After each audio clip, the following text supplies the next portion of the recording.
At the end of every year, the New York Times Magazine puts out a special issue to remember some of the artists, innovators, and thinkers who died over the past year. The issue is titled The Lives They Lived. And joining us now is the magazine's features editor, Elena Silverman. Elena, good morning.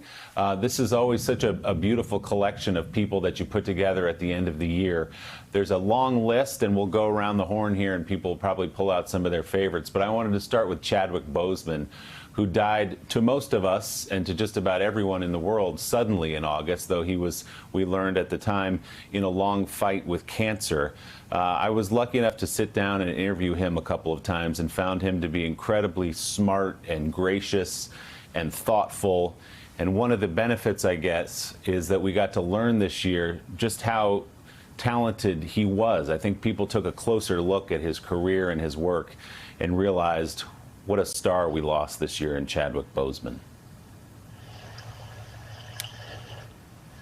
Yes, I think that's how we felt as well. And I think everyone was shocked to find out that over the past 4 years, he had been ill. We knew him as such an incredible actor. He channeled Jackie Robinson, Thurgood Marshall. He had a way about himself, sort of a transparency that he could get at these actors' lives. And I think no one imagined that while he was doing that, and while he was doing press for Black Panther and acting in the Ma Rainey's Black Bottom, which is just coming out, that he was fighting illness by himself in his family, in private.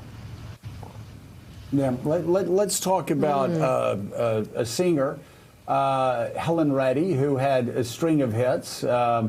You and Me Against the World, many others, but there was one that actually became an anthem of sorts for women, I Am a Woman. And I can tell you, as a young guy growing up in the South, listening to Casey Kasem, like this song, people hear it today like, all right. But I mean, it really was a statement on top 40 radio in the early 1970s. Yeah, I remember too, I was a very little girl, and I remember hearing I Am Woman, I Am Strong, I Am Invincible. And, you know, I haven't forgotten it to this day. She had it turns out she had a really tough life, and she was singing from her heart. She had left an abusive marriage in Australia in her 20s. She had come to New York looking to become a musician, and she had a little kid and only $230.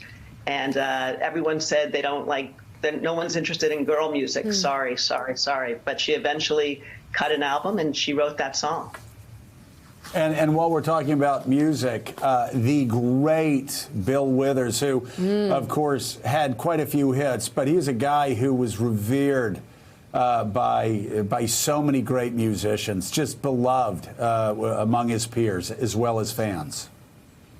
Yeah, I didn't know much about his story until I got the piece in by our writer, but he was a guy who was working at a factory. He was fixing toilets for Boeing. He had a terrible, terrible stutter until he was 28 years old. But the story that he tells is that he went into a bar to listen to Lou Rawls, and Lou Rawls was late, and the bar owner started complaining that he was paying Lou Rawls $2,000 a night, and Lou Rawls was always late, and Withers thought, I'd like to get into this music business.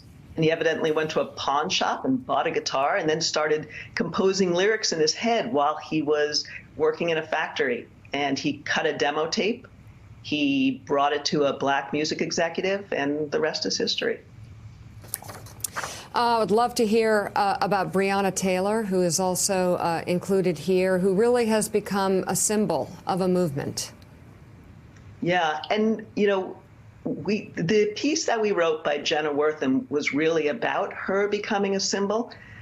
Jenna talks about walking around Brooklyn and seeing so many images of Breonna Taylor and so many memorials to Breonna Taylor, and struggling to figure out whether this is a great thing. It's so important to remember her life, but also struggling to figure out whether by just creating images over and over again, we're not actually dealing with the problem at hand. And she spends her essay grappling with whether this memification of Breonna Taylor is something that is helpful or something that just allows us to move on with what's been going on and not actually address the core of the problem.